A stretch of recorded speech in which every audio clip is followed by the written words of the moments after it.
When it comes to the Seattle expansion draft, the Islanders, like every other team, are going to lose a player. But I don't think it's going to be one of the Islanders' big contracts. It's probably going to be a prospect. And if so, who is that prospect going to be?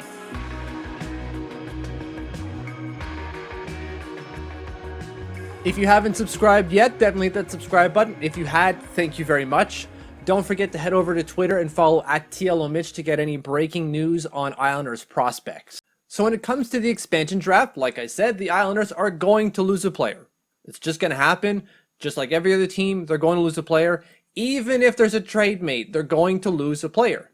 Now, most Islanders fans want their team to have, or want the Seattle Kraken, I should say, to draft one of their bigger contracts or one of their bigger, not as useful contracts, so that the Islanders can then in turn go and sign someone to either the same money or more that will be more useful. And those players are, let's say, Nick Letty, Jordan Eberle, to some extent Josh Bailey, and certainly Andrew Ladd, although that is not happening unless a trade is made. There's no way Andrew Ladd's coming off the books unless a trade is made. There's no question about it. But when it comes to that, I don't think that the Islanders are going to leave most of those players even exposed. And who says the Seattle Kraken are even going to take one of those players, even if they're offered up as tribute? Right? Like, they might not want to take a $5 to $5+ million contract just for the sake of doing it. So I built an expansion or a protected list here, and then we're going to look at who's essentially left in terms of prospects, and then find who the better prospect is. And maybe you can already guess, but we'll get to that in a second. So here's my protected list. We got Barzal, Lee, Nelson, Eberle, Bailey, Peugeot, Beauvillier for forwards, and then we have Pollock, Mayfield, Pelech. In terms of defensemen, goalie Semyon Varlamov. Now, you might have a different list for different reasons. The reason I put most of these players on here, guys like Jordan Eberle, for example, is because I feel the Islanders want to keep as much of this team together as possible. They've stated so in the postseason pressers.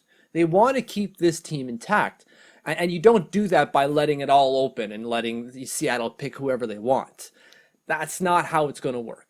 Now, I did leave Nick Letty exposed here, and that's just because I can't justify.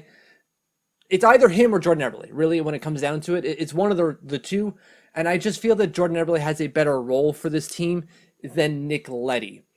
With all due respect to Nick Letty, he might be able to turn it on at some point, but it just hasn't been there the last couple of years. So like leaving him exposed, maybe they take him, maybe they don't.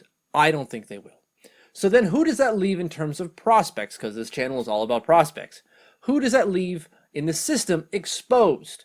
Well, you've got Kiefer Bellows, Otto Koivula, Dmytro Timashov, Sebastian Aho, the real Sebastian Aho, Mitchell Van de Sample, Parker Wotherspoon, and Ken Appleby. Now, there's a number of them that aren't listed here, but that's because they're exempt. Guys like Wallstrom, Holmstrom, Newkirk, I can go on and on. Most of these guys are exempt because they don't have 2+ years of pro experience. So when you look at that list of prospects, there's a clear name that stands out, and it's Kiefer Bellows. With all due respect to all the other prospects listed there, it's Kiefer Bellows or bust for Seattle, right? Like there's no one else that has a higher ceiling from the Islanders prospect list than Kiefer Bellows. And I know he can't crack the NHL team for the Islanders, but there's a good reason for that. His defense isn't necessarily there. He's not necessarily a good defensive player. He's not a bad one, but he's not a good one per se. And the Islanders don't want to take the time to invest into teaching him how to do that at the NHL level and absorb the mistakes that are going to come from it. But when it comes to an expansion franchise, why the heck not? With a guy who has middle six forward or more potential. He's at least a middle six forward at the NHL level. Yes, he's not great defensively, but offensively he has so much to give. There's so much potential there. And if you put him with the right core or the right line or the right center, look out, it can work. Just look at how he played when he was in Portland and he played next to Cody Glass, right? He went from playing at BU, putting up 14 points in 34 games with 7 goals and 7 assists. The next year goes to Portland, that's in 17-18, 41 goals, 74 points in 56 games. Absolutely, completely different player because he's playing next to a really talented center in Cody Glass. Now you put that at the NHL level, and it could work for Kiefer Bellows. It really could.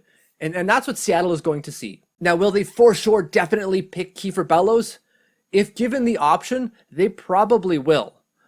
Even if Nick Letty is dangled about, for sure. Like, there's upside here. Like, I'm saying middle six forward for sure, and he's making ELC money. Sure, he's coming to the end of that deal, but still, he's not going to be signed for a lot. He barely played at the NHL level. It makes no sense to go for anyone else. It really does. Unless Seattle already has their fill or reached their quota of promising young players that they hope to put into their middle six.